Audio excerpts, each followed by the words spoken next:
Visala mga kabalita, may hatid akong balita mula sa Lereo. Ayon dito, may bagong sangre na. Siya si Kapuso Prime Gem Bianca Umali.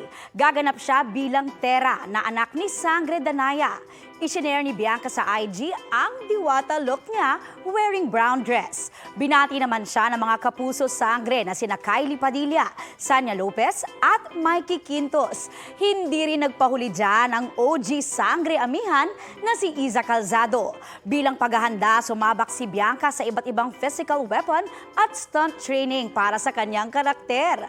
Thankful naman si Bianca sa bagong opportunity. Hindi ko hiniling. Pero ipinagkaloob sa akin. That's why I am very, very thankful. Thankful to my network kasi sa tiwala, I assure na they will not be disappointed. I will not fail anyone.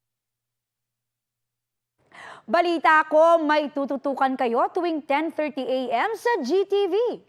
Alamin ang mahalagang balita at impormasyong dapat niyong malaman sa Balita Ko tuwing Lunes hanggang Biyernes. Mag-subscribe din sa GMA Integrated News sa YouTube.